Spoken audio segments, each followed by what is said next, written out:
From Hollywood, the Screen Directors Playhouse.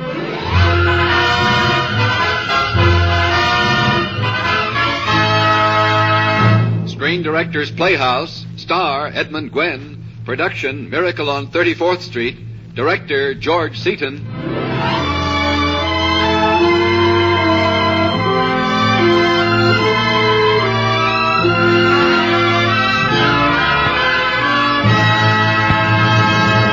The Hollywood Screen Directors, for the boys gathered here in NBC's Hollywood studios, and for children of all ages everywhere, we present the motion picture Christmas story, Miracle on 34th Street, starring Edmund Gwynn in his original Academy Award-winning role of Kris Kringle.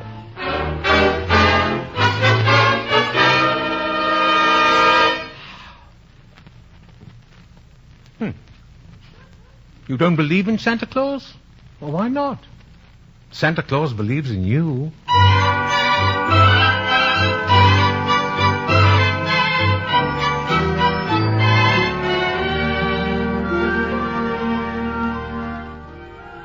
The jaunty, portly little man with the white whiskers swung his cane as he walked in the brisk November morning.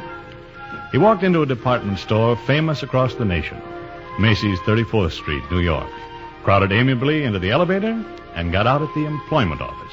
It seems a Mrs. Doris Walker was the lady to see up there. Mrs. Walker. Mrs. Walker? Yes? You'll be needing a Santa Claus for your toy department this Christmas. I wish to apply for the position. Well, we do need a Santa Claus if you're qualified. Oh, I'm eminently qualified. Do you like children? Who doesn't? Do you have any children? Millions of them. I must certainly say you look like Santa Claus. Well, I certainly should look like Santa Claus. You won't even need padding. Oh, no, I carry my own. Now, you understand that Macy's has a line of toys that you may recommend with complete confidence. I assume that I'm hired? Yes. Can you start tomorrow morning, Mr. Kringle. What? Kringle. I'm Kris Kringle.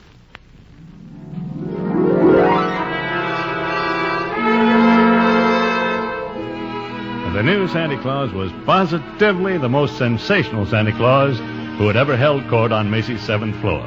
He was the real article, all right. He had that deep down, genuine, crisp, Kris Kringle crinkle in his eyes. And if he told you anything, you could depend on it. Electric trains? Why, yes, Peter. Yes, madam, right over that way. Realistic models of the Chief and Super Chief. Now, what about you, little girl? Huh?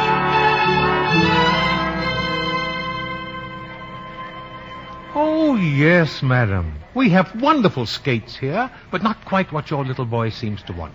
Now, I'd suggest you go across the street to Gimbel's. Gimbel's? Oh, yes, I keep track of the toy market pretty closely. Why, does that surprise you, Sal? Macy's sending me to another store? Well, the only important thing is to make the children happy, isn't it? Huh?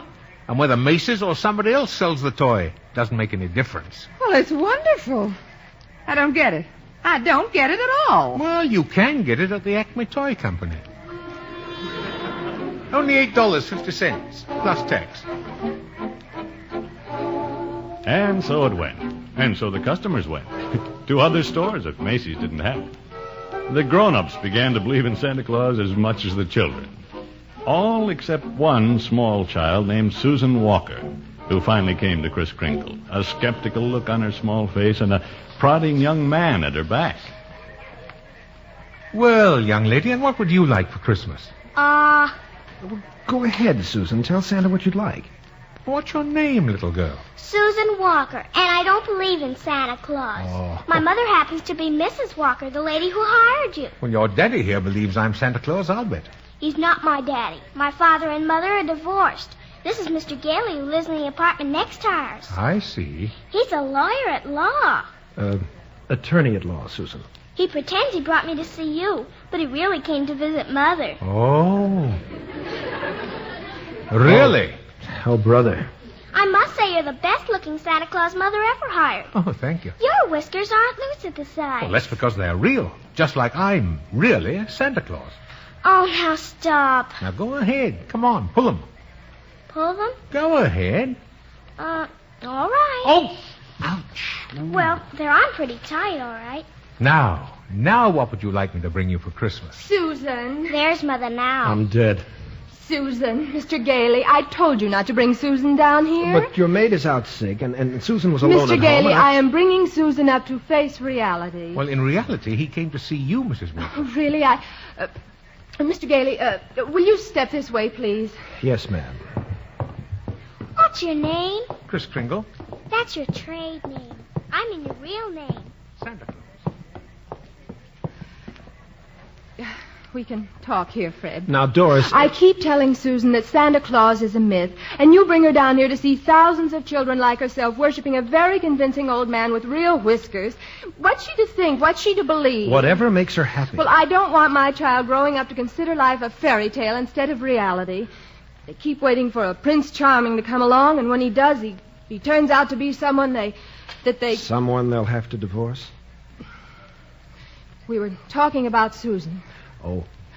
In fact, I'm going to have to talk to that Santa Claus about Susan before he goes to lunch.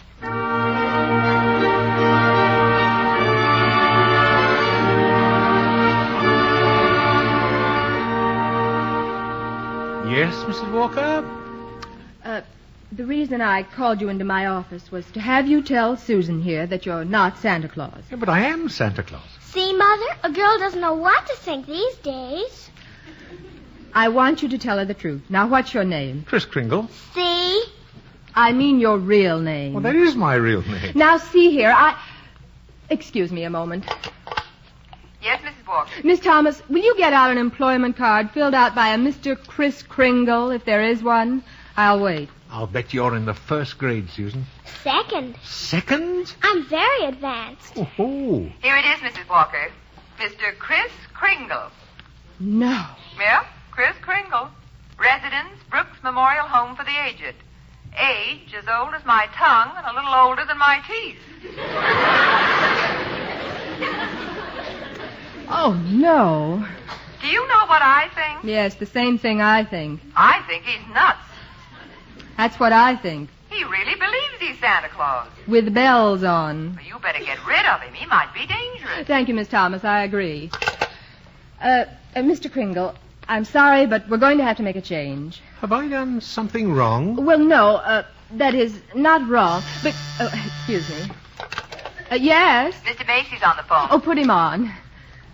Mrs. Walker, Yes, Mr. Macy? I've just heard about your new Santa Claus. Oh, yes, Mr. Macy. I was just going into that, Mr. Macy. The very idea of his telling people that if Macy's doesn't have it, to go to Gimbel's. Well, I have him right...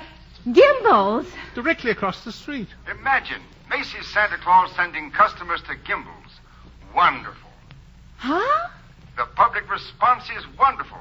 We're getting to be known as the helpful store, the friendly store, the store that places public service ahead of profits. And consequently, we'll make more profit than ever. Yes, sir. Great idea, Mrs. Walker. Great work. Keep it up. Yes, Mr. Macy. And above all, keep that Santa Claus. Keep him? But he's... Well, he's... He's great. But, Mr. Macy, I don't... Goodbye, Mrs. Walker. Mr. Macy? Mr. Mr. Kringle? Yes? Mr. Macy suggests that we try you out a little longer. Well, that's mighty good news, Mrs. Walker. You see, this is quite an opportunity for me. Yes, for the last 50 years or so, I've been getting more and more worried about Christmas. Seems we're all so busy trying to beat the other fellow in making things go faster and look shinier and cost less, that Christmas and I are sort of getting lost in the shuffle. Christmas is still Christmas. Oh, but it isn't just a day. It's a frame of mind. And that's what's been changing. That's why I'm glad I'm here. Maybe I can do something about it. Oh, I'm glad I met you and your daughter. Thank you. You two are a kind of test case for me. What's a test case? Well, if I can make you and your mother believe in me... Speaking of tests, Mr. Kringle, would you kindly report to Mr. Sawyer's office the first thing tomorrow morning? Mr. Sawyer? Yes, he'll give you an examination. A mental examination? Oh, it's just routine. All of our employees are required to take an examination. Oh, I don't mind. I've taken dozens of examinations. Never failed one yet. I'll see Mr. Sawyer first thing in the morning. Thank you. Goodbye, Mrs. Walker. Bye, Susan. Goodbye, Mr. Kringle. Oh, excuse me, Chris. I was just leaving. Bye. Bye-bye. Hello, Doris. How are you, Susan? I'm fine. Mother's got problems. Fred, I'm worried about Mr. Kringle. Worried? Why? Well, I think he's mentally unsound. I think he's a fantastic, delightful, and unselfish human being. And if being delightful, unselfish, and human is bad, what's good? Well, Mr. Macy likes him, so I have to keep him. But not if he's insane. Oh, nonsense. Well, he thinks he's Santa Claus. Well, maybe he is. Well, suppose he gets worse. Suppose he gets violent. Chris? Nevertheless, I'm having Mr. Sawyer question him tomorrow. Only, how can I be sure that Kringle will even show up tomorrow? It's easy. I'll take him home with me tonight and bring him to work in the morning. Oh, would you? All you have to do is to marry me. Fred. When I can afford it. Do it, Mother. Susan. Well, then at least have me in to dinner tonight. With Mr. Kris Kringle, my house guest of honor.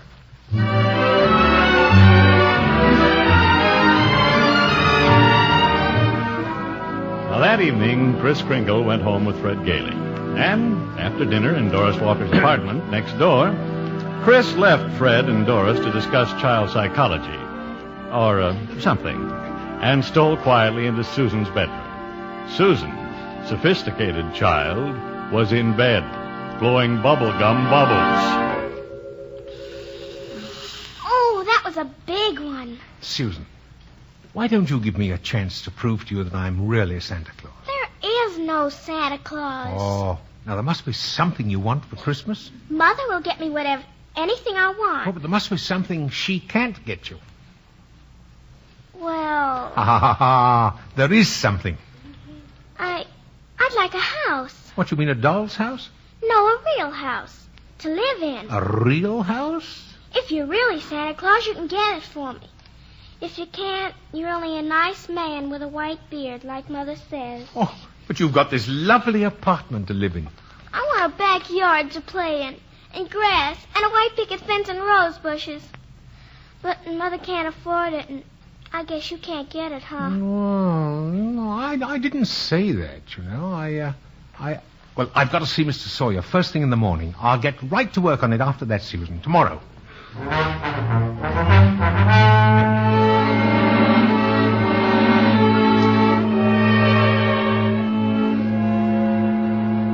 Now, tell me, Kringle, how many days in the week? 7. Who was the first president of the United States? George Washington? How much is 3 times 5? Well, you asked me that before. I'm conducting this examination. How much is 3 times 5? Well, same as it was before. 15. You're rather nervous, Mr. Sawyer. Aren't you? Do you get enough sleep? Never mind. How many fingers am I holding up? 3? Oh, you bite your nails, too. Kringle. You know, sometimes nervous habits like yours are a result of insecurity. I didn't ask you. Oh, I just want to be helpful. I didn't ask for help, you fuzzy old crackpot. Mr. Sawyer, that's hardly the proper way to conduct a mental examination. Oh, I'm wasting my time on a hopeless case. Get out. Mr. Sawyer. I said get out. Mr. Sawyer, I have great respect for psychiatry and great contempt for imposters and quacks.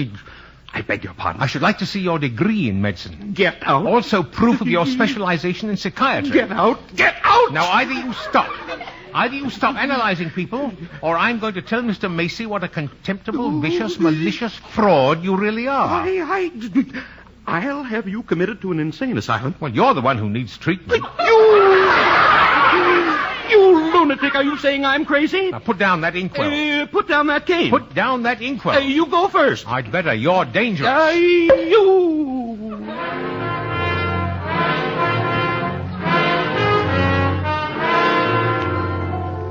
Now, when he recovered, Mr. Sawyer jingled Bellevue. And that is how Santa Claus, alias Kris Kringle, found himself that very morning in the violent ward at Bellevue Hospital.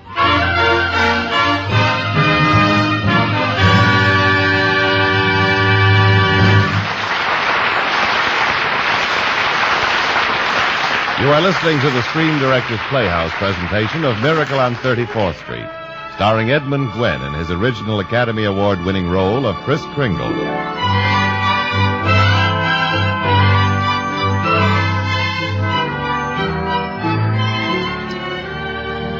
Late that afternoon, Fred Gailey, attorney at law, came to visit Kris Kringle in the violent ward at Bellevue Hospital. All right, now, Chris, why did you do it?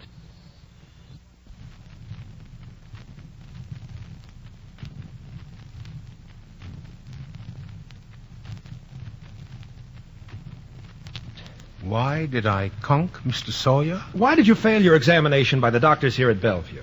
You did it deliberately. I did. I said the first president of the United States was Calvin Coolidge. But why? Well, Fred, the last few days, I had a feeling people were warming up towards each other. Macy's sending customers to Gimbel's. Gimbel's sending customers to Macy's.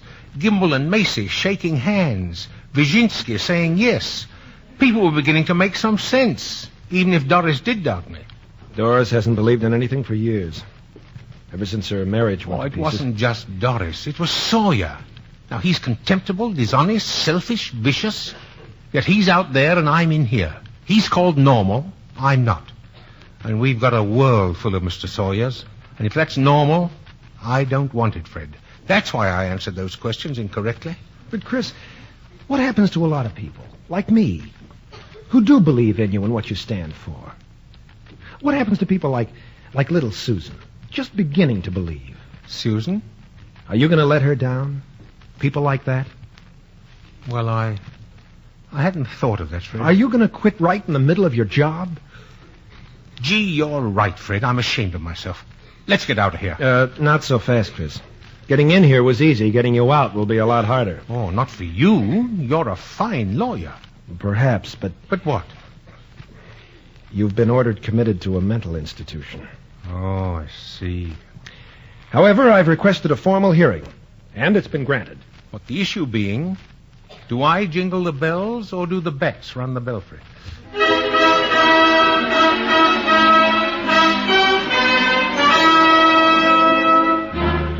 Doctors doubt sanity of Santa who launched goodwill campaign. Is Kringle crazy? Court case coming. Calamity, cry kiddies.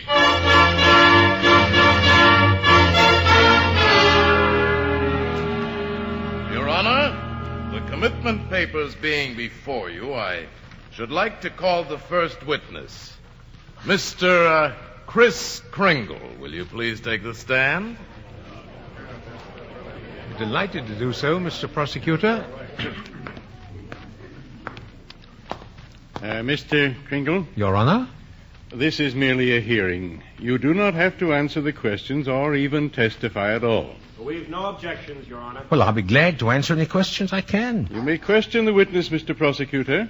Thank you, Your Honor. Tell us, sir, what is your true name? Kris Kringle. And where do you live? Well, that's what this hearing will decide. Mr. Kringle, do you believe that you are Santa Claus? Of course. Perhaps the witness doesn't understand the question. I understood the question perfectly, Your Honor. In which case, Your Honor, the state rests. In view of the defendant's statement, does counsel for the defendant wish to put in a defense? Your Honor, the entire case against my client boils down to this. The prosecution contends that Mr. Kringle is not sane because he believes himself to be Santa Claus. That is true. But if Mr. Kringle were the person he believes himself to be, he would be as sane as we are. Correct. I intend to prove that Mr. Kringle is not insane because he is Santa Claus.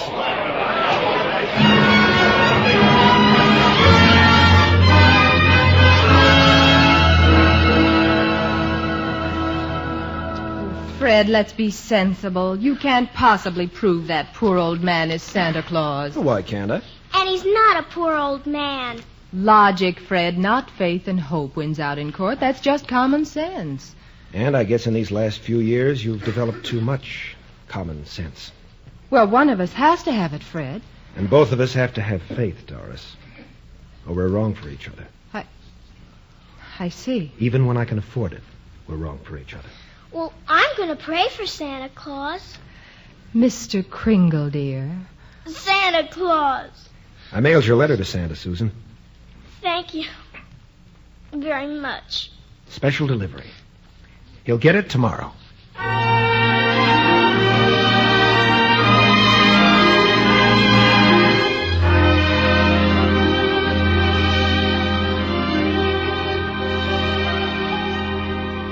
And now, Mr. Macy, I will turn the questioning over to a person you know.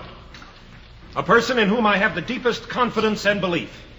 My client and your employee, Mr. Chris Kringle. But I don't know what to say. Say it anyhow, Chris. Come on.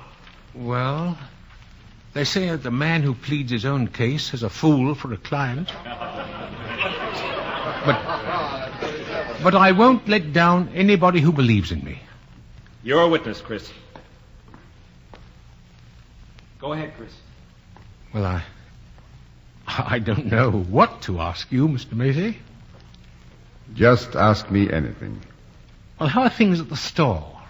Pretty good, Chris. Sorry I can't be with you. So are we. Your substitute Santa doing all right? Oh, he's just another Santa Claus. Oh, no, Mr. Macy, you mustn't say that. He isn't just another Santa Claus any more than this Christmas is just another Christmas. It's the same Christmas, timeless and unchanging, with the same deeper meaning it always has.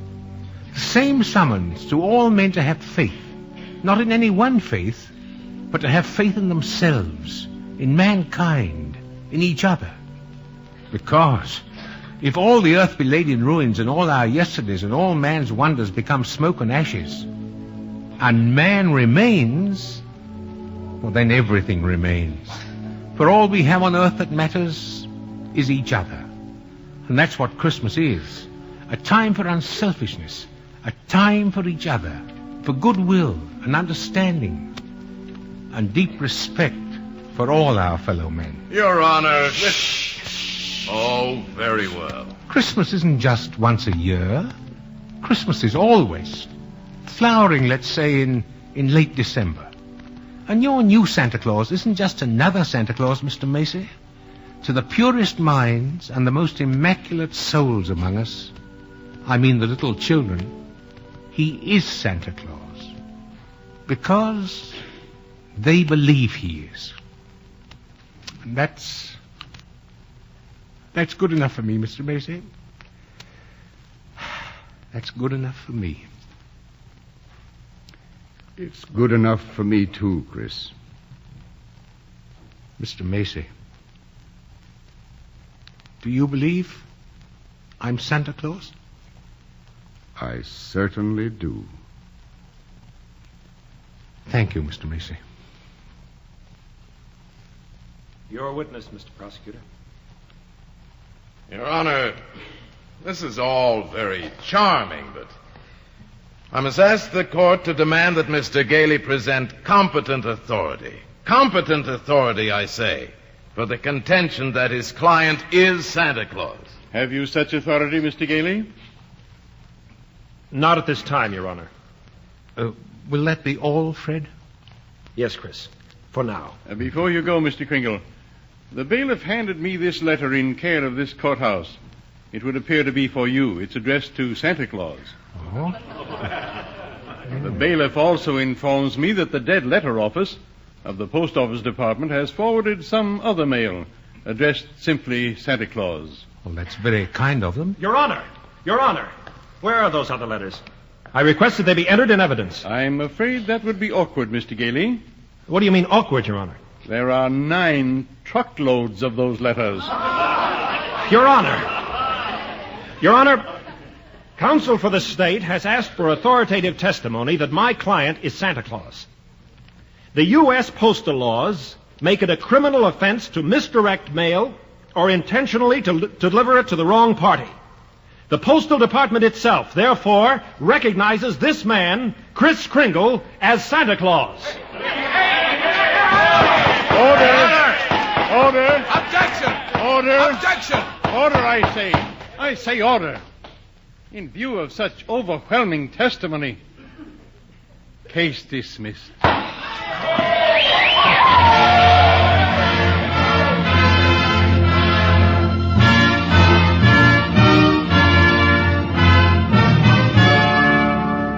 It was clear and cold when Fred and Chris Kringle got out on the courthouse steps.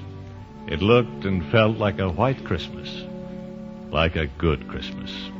Same as always. What was in that letter anyhow, Chris? Letter? Oh, clean forgot to open it. I'd better, though. It's from Susan. I suspected it was. Dear Chris. Dear Chris, I don't care what anybody says, even the judge. I believe in you, even if I don't get the house. I know everything will turn out right. I hope you're not sad. Signed, Susan. P.S. P.S. I believe in you, too. And in your legal counsel. Signed. Doris. You know, Chris, it was Susan's belief and faith that made her write you that letter. It was her letter that gave the post office the idea of forwarding all those dead letters to you. Of course. A little child shall lead them. She's a sweet little girl. I wish... You know, Fred, there's a little Cape Cod cottage for sale out near the old people's home. Be just right for 3 people. I can't afford anything right now. Well, looking at that house a few days ago, I said to myself, Chris, one good case to bring him fame, and Fred Gailey could buy that little cottage and make a little girl extremely happy. Chris. And then Susan would know I'm Santa Claus. Chris Kringle, did you hit Mr. Sawyer on the head to bring all this into court? I don't know what you're talking about. Chris, answer me straight. Who are you? Me? I'm Chris Kringle.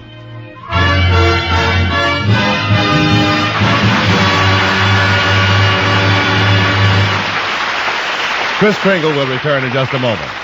Next week, another great star brings one of his most brilliant performances to the Screen Directors Playhouse. Our story is One Way Passage, and recreating his original role will be William Powell with screen director Tay Garnett. Now, returning to our Screen Directors Christmas party, here is tonight's star, Edmund Gwynn. Oh, wow. Thank you. Thank you very much. I think the 500 children in our Christmas party audience tonight are much more expert at this business of make-believe than we grown-ups. So many of us lose the magnificent gift of imagination. But when it does continue beyond childhood, we call it talent. Now, I would like you to meet the man to whom I owe so much. Writer-director of Miracle on 34th Street and of such other films as Apartment for Peggy and the soon-to-be-released 2 Corridors East. My author-director, George Seaton. Thanks, Edmund. You know, watching these youngsters enjoy your performance tonight, I realized more than ever how an idea can grow into something real. Well, you mean your idea for the Miracle story, George? No. That wasn't mine. The original story and the novel were written by Valentine Davies. But I had the pleasure of following it through as a screenplay, a motion picture, and tonight as a radio play.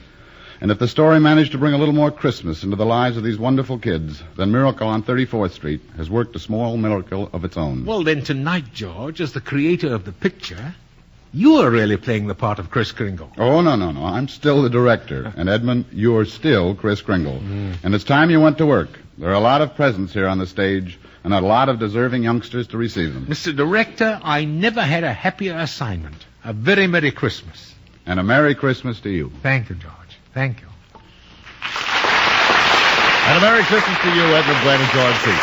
Our thanks to R.H. Macy Department Stores for their gift of 500 Christmas stockings for our little guests, the publishing firm of Simon & Schuster for its gift of 500 children's books, and at the Country Store of Beverly Hills Candies for its presentations to the children. Remember next week, One Way Passage with William Powell and Tay Garnett on Screen Directors Playhouse. Miracle on 34th Street was presented to the courtesy of 20th Century Fox, currently releasing the Darrell F. Zanuck production 12 O'Clock High, starring Gregory Peck, and Prince of Foxes, starring Tyrone Power. Edmund Gwynn appeared by arrangement with Metro-Goldwyn-Mayer, producers of the Technicolor musical On the Town, starring Gene Kelly, Frank Sinatra, and Betty Garrett. This is Jimmy Wallington speaking and inviting you to listen again next week when we present... Playhouse, star William Powell, production One Way Passage, director Tay Garnett.